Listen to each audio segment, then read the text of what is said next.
Vous écoutez Monsieur Immo, le podcast belge qui répond à toutes vos questions concernant l'immobilier. Bonjour à tous, c'est Monsieur Immo, j'espère que vous allez bien. Ce mercredi, nous recevons Colin, qui est stagiaire IPI. Bonjour Colin. Bonjour Benoît. Peut-être une rapide présentation ? Alors, comme tu l'as dit, je m'appelle Colin, je suis stagiaire IPI pour l'agence JS Properties sur la place Collignon à Schaerbeek et j'ai entamé ce stage il y a à peu près 8 mois.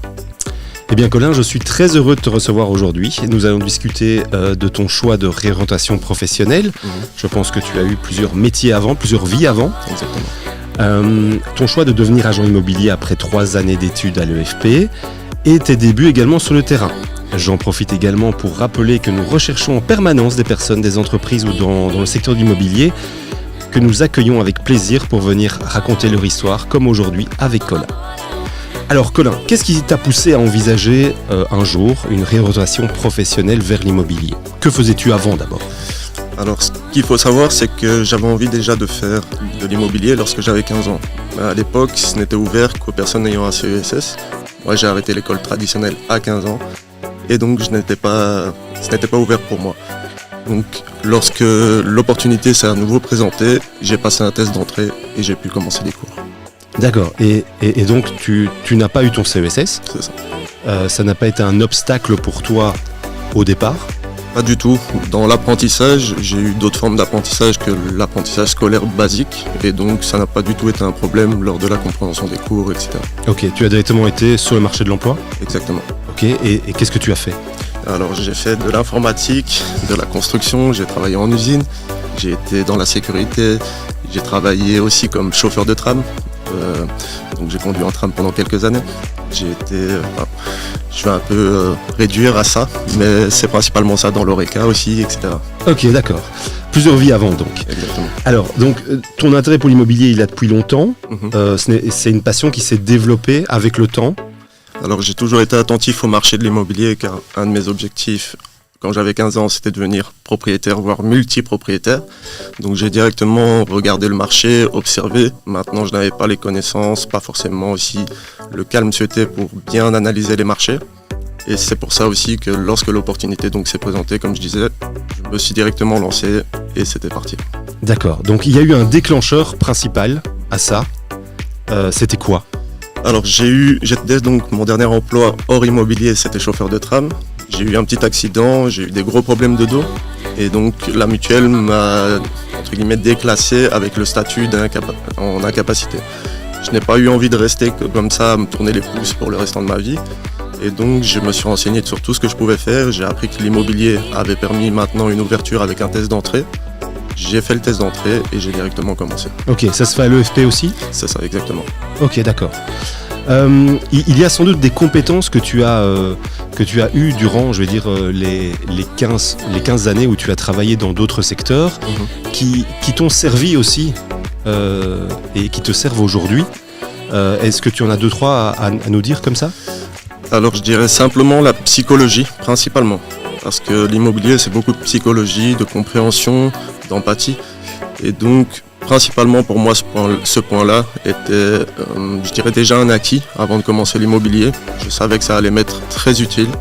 La commercialité, c'était aussi quelque chose que j'avais, je pense. Maintenant, pour moi, beaucoup assimilent le métier d'agent immobilier à un métier commercial principalement, alors que pour moi, c'est plutôt un métier d'accompagnement et de psychologie, de compréhension de l'autre. Ok, et de service. Et de service. Ok, de disponibilité. Exactement. Peut-être. Alors, est-ce qu'il y a des défis personnels ou professionnels que tu as dû relever lors de cette transition de l'immobilier ? Tu me disais hors antenne, ben voilà, il y a un loyer à payer, il y a des charges, et tu recommences des études, tu avais plus ou moins 30 ans. Exactement. En fait, effectivement, donc il y a un loyer à payer, il y a des impératifs de la vie quotidienne. C'est pas parce qu'on reprend des études qu'en un coup, on doit tout laisser tomber sur le côté. Donc personnellement, je suis marié, j'ai beaucoup de choses à faire sur le côté, des plannings à respecter, etc., etc. Et en fait, tout est chamboulé pour un projet. Maintenant, c'est une question aussi d'endurance, de perception de chaque jour, donc planification, pouvoir toujours trouver un moment pour étudier, pour apprendre, pour comprendre. Ok, donc marié, tu décides un jour de te réorienter professionnellement. Quel a été l'avis, comment a réagi, je veux dire, tes proches? Alors de très bonne façon en fait, parce que comme j'avais laissé l'école de côté depuis mes 15 ans, eh bien ça a toujours été entre guillemets pour ma maman une incompréhension. Donc elle a été très fière de ça, de savoir que je me relançais. Tous mes proches, tous mes amis, toute ma famille, j'ai 3 frères et 3 sœurs, donc tout le monde m'a soutenu vraiment énormément et m'a poussé dans cette branche. Et je pense que tout le monde a cru en moi, à divers degrés bien sûr, mais tout le monde a cru en moi et en mes capacités intellectuelles comme émotionnelles pour faire ce métier. D'accord, eh bien voilà, tu rentres à l'EFP, dans cette école. Quelles sont tes attentes quand tu rentres à l'EFP? Quelles sont tes attentes et comment perçois-tu le contenu des cours au départ? Alors principalement mes attentes c'était vraiment apprendre sur l'immobilier maintenant. J'ai commencé, c'était en fin de Covid en fait, donc d'accord, ouais. Il y a eu en fait les cours en distanciel. Donc pour reprendre des cours, je m'attendais à avoir des classes bondées, ce qui était vraiment un frein pour moi pour la reprise, parce que c'est quelque chose dont j'avais un très mauvais souvenir. Et en fait, je me retrouve chez moi devant mon PC. Donc c'est ça, sur le bas, si d'accord, on avait la caméra. Oui. Et donc je me suis entre guillemets lancé grâce à ça. J'ai eu un coup d'accélérateur, j'ai pu vraiment enregistrer les cours en distanciel, revoir les cours si besoin, pouvoir faire mes résumés tranquillement dans mon coin, ne pas être distrait par tout l'environnement de la classe, car j'ai un côté un peu hyperactif et du coup c'était compliqué de ce point de vue-là, savoir se concentrer, savoir apprendre sans être distrait. Ça a été compliqué au début, mais grâce au fait que c'était en distanciel, ça m'a permis de le faire. D'accord. Est-ce qu'il y a des cours que tu as trouvés plus intéressants que d'autres et pourquoi ? Alors bien sûr, il y a les cours qui en tant que tels auxquels je m'attendais, comme les cours de location, les cours de vente, qui ont été pour moi les plus intéressants, aussi grâce à la personne qui les enseignait. Et les autres cours auxquels je m'y attendais pas en fait. Sur les cours par exemple la construction, j'avais déjà des bases de construction dû à mes expériences professionnelles précédentes, mais pas à ce point-là, et je ne m'attendais pas à ce qu'un agent immobilier doive connaître autant de points, autant sur la législation que sur la construction, que sur les matériaux, etc. D'accord. Est-ce que le cursus d'agent immobilier, donc que tu as fait en 3 ans à l'AFP, te prépare correctement à la réalité du terrain ? Alors pour moi, pas du tout. Pourquoi ? Parce que on a une approche théorique. Donc vraiment, elle est plate, elle est linéaire. On dit voilà, c'est comme ça, c'est tout droit, continuez. Et en fait, non. L'immobilier, c'est un métier de zigzag, de tournant, de retour en arrière, de réflexion et d'avancée. Donc on doit vraiment avoir une approche bien plus humaine que ce qui est enseigné à l'école. Ce qui est enseigné à l'école, ce sont des textes de loi, comme je disais, des listes de matériaux, etc. Ce genre de choses. Alors que sur le terrain, c'est vraiment bien plus nuancé que cela. Il faut vraiment avoir une approche humaine et non rhétorique en fait du métier. D'accord. Une fois l'examen C en poche, donc l'examen C, c'est l'examen qui va regrouper les matières principales de tes 3 années, donc qui se passe devant un jury. Donc une fois que tu l'as eu en poche, est-ce que la recherche d'un stage a été facile pour toi ? Parce que je rappelle aux auditeurs, lorsque on termine l'EFP et l'examen, et l'examen, il faut s'inscrire à l'IPI en tant que stagiaire. D'accord ? Et donc il faut un stage, il faut un maître de stage, quelqu'un qui va t'accompagner durant ton année, on va dire, d'apprentissage. Est-ce que c'était facile pour toi ? Alors pour moi, globalement, oui, parce que dû à mon parcours précédent, j'ai passé des examens d'embauche depuis mes 15 ans.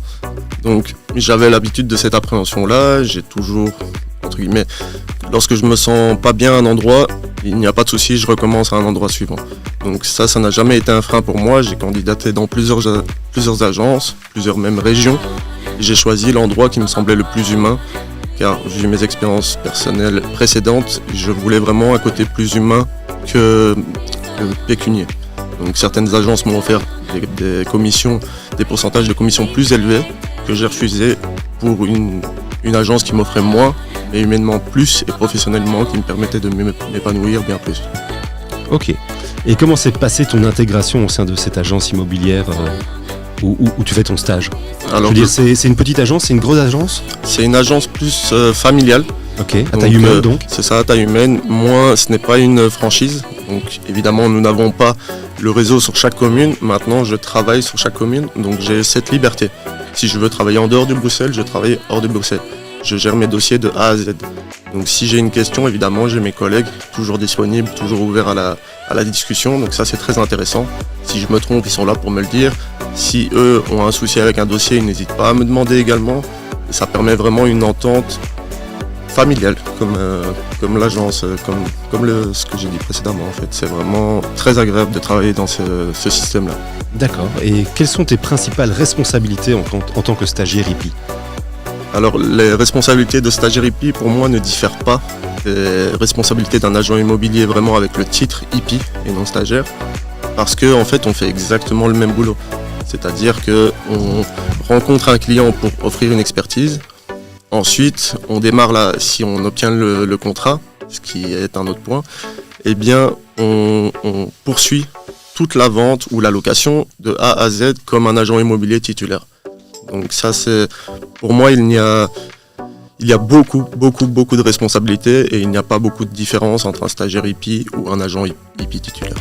Ok. Et quelle est ta journée type dans ce rôle d'agent immobilier? Alors, je dirais... au début de journée, je fais de la prospection. Et déjà, je vérifie mes mails. Dans un premier temps, je vérifie mes mails, je relance les personnes qui m'ont envoyé des mails. J'organise déjà tout le côté un peu plus administratif. Et ensuite, je fais un peu de prospection, ce qui est capital pour une agence de taille humaine, comme tu disais. Ok. Et donc, tu l'as fait comment la prospection? Alors, je dois prendre contact via Imoeb, par exemple, j'appelle. Je fais beaucoup d'appels, j'envoie des mails, j'ai aussi de la chance comme j'ai une grande famille, donc je les relance, je leur rappelle qu'il faut m'envoyer les personnes si jamais pas envoyer à la concurrence, je dis ça sur le ton de l'humour. Et donc voilà, petit à petit, et ensuite l'après-midi plutôt, ça permet de faire les visites. Parce que souvent les personnes en matinée ne sont pas forcément disponibles pour faire des visites, donc je les organise selon leur disponibilité bien sûr. Maintenant, je ne vais pas faire 14 allers-retours sur la journée pour rejoindre un endroit. Si une personne est disponible à 9h, l'autre à 11h, etc. Il faut savoir grouper parce que c'est un métier très prenant. 8 heures dans une journée, ce n'est jamais assez pour un agent immobilier. On travaille bien plus. Vraiment, ça c'est quelque chose qui m'a surpris lorsque j'ai commencé. D'accord. Et quelle est la chose la plus gratifiante? Alors vraiment, ça c'est une question assez simple pour moi. Parce que c'est le sourire des personnes quand on a rempli la mission. Vraiment pour moi, c'est entendre « je vous remercie de votre approche humaine », c'est le meilleur compliment que je puisse avoir. Donc ce n'est pas forcément « merci, merci vous m'avez obtenu ce prix de vente, ce prix de location, vous avez été rapide ». Ça, oui, ça fait plaisir professionnellement, mais c'est le côté vraiment remerciement sincère et profond d'une personne qu'on a pu soulager pour qu'elle puisse continuer sa voie toute seule, en fait. D'accord. A contrario, il y a des choses plus difficiles que prévues, j'imagine. Évidemment. Donc, certains, je n'aime pas tellement le terme client, je dirais plutôt certains collaborateurs, parce que pour moi, c'est une collaboration entre un agent immobilier et une personne qui vend ou qui s'est loué. Certains collaborateurs sont plus, je dirais, pointilleux que les autres. Donc, il faut avoir une approche, une négociation avec eux. Il faut bien leur montrer les prix du marché. Certains refusent donc d'entendre ces prix du marché car ils ont un a priori via des sites, les principaux sites immobiliers sans les citer. Donc bien sûr, ça peut être compliqué. De ce point de vue-là, ça peut être compliqué. Il faut vraiment avoir une approche, je dirais, soigneuse parce que les personnes sont attentives aux détails. Un bien immobilier, c'est souvent l'économie d'une vie. Et donc, c'est une approche vraiment pointilleuse qu'il faut avoir. J'imagine, tu te retrouves à ta première vente ou ta première location. Comment as-tu géré cette première expérience? Alors évidemment, j'avais l'appréhension comme si c'était moi qui vendais en fait. J'avais sur chaque texte devant le notaire, donc j'avais vraiment chaque ligne, je lisais tout en me disant est-ce qu'il va y avoir un problème, est-ce que celui-là est mal rédigé, etc. etc. C'était vraiment ça l'appréhension que j'avais. En revanche, sur le terrain, sur tout ce qui précède la vente chez le notaire, ça c'est passé très calmement parce que du coup, je connaissais déjà ça sous un autre angle. Ok, tu as aussi tiré des premières expériences de cette première vente, des petites erreurs, des petites choses, je veux dire, j'imagine que tu n'as plus réalisé après. Oui, bien sûr. Hein. Et donc ça, c'est pour moi principalement sur des approches, des façons de se livrer de trop. Il faut vraiment choisir ses combats dans l'immobilier. Donc il ne faut pas principalement soutenir une candidature et faire confiance les yeux fermés à cette personne. Il faut vérifier au maximum les antécédents de cette personne. Il faut réussir à avancer avec, il faut l'accompagner. Parfois, certains acquéreurs potentiels abandonnent en cours de route. Malgré qu'ils aient une offre, il faut leur expliquer pourquoi faire une offre est un principe contraignant pour eux. Ils se sont engagés sur la durée, comme moi je me suis engagé envers eux sur la durée. Et voilà. Comment est-ce que tu vois ta carrière dans 10 ans ? Allez, on se revoit ici dans 10 ans. Qu'est-ce que tu as envie de me dire ? J'ai envie de te dire, Benoît, que j'ai ouvert mon agence, que je me sens bien, que j'ai des collaborateurs de confiance, que nous sommes une agence familiale et en même temps de renommée. Et voilà, ce serait vraiment un accomplissement pour moi, avoir ma structure, avoir mes collaborateurs et être leurs collaborateurs bien sûr, donc vraiment travailler sur le même pied. Ce n'est pas parce que ce serait mon agence que le pied serait différent. Pour moi, c'est ça le but principal. D'accord, eh bien si on peut un peu résumer, qu'est-ce que tu donnerais comme conseil à quelqu'un qui envisage de suivre une formation à l'EFP et de se lancer en tant qu'agent immobilier ? Alors je dirais déjà de bien réfléchir. On est trop sur le marché, mais non, je plaisante. Je dirais de reconsidérer chaque paramètre des cours, donc de bien écouter en cours, de bien apprendre entre guillemets ses leçons, mais également d'apprendre sur le côté. Donc de ne pas se contenter de ce qu'on apprend à l'école et de surtout avoir une vision à long terme. L'immobilier est bien plus compliqué que ce qu'il n'y paraît. Donc vraiment, il faut savoir accepter les refus, parce que sur un contrat signé, il y a peut-être 19 autres contrats qui ne sont pas signés. On a beaucoup de déceptions. Parfois, on fait 40 visites et en fait, sur les 40, nous n'obtenons aucune offre. Donc ça dépend vraiment. Il faut savoir vraiment accepter la désillusion et entre guillemets l'embrasser, parce que comme ça, on progresse. Comme ça, ça nous permet d'avancer et de mieux comprendre où est-ce qu'on aurait pu peut-être mieux adapter son discours, où est-ce qu'on aurait pu accompagner la personne d'une meilleure façon, etc. Ok Colin, c'était un plaisir de te recevoir aujourd'hui et de m'avoir accordé un peu de ton temps. N'oubliez pas d'écouter nos différents podcasts sur la plateforme de streaming comme Spotify, Amazon Music et YouTube. De vous abonner également et de me faire part de vos commentaires. À mercredi prochain. Le contenu vous a plu ? Abonnez-vous et retrouvez encore plus de contenu sur www.monsieurimo.be.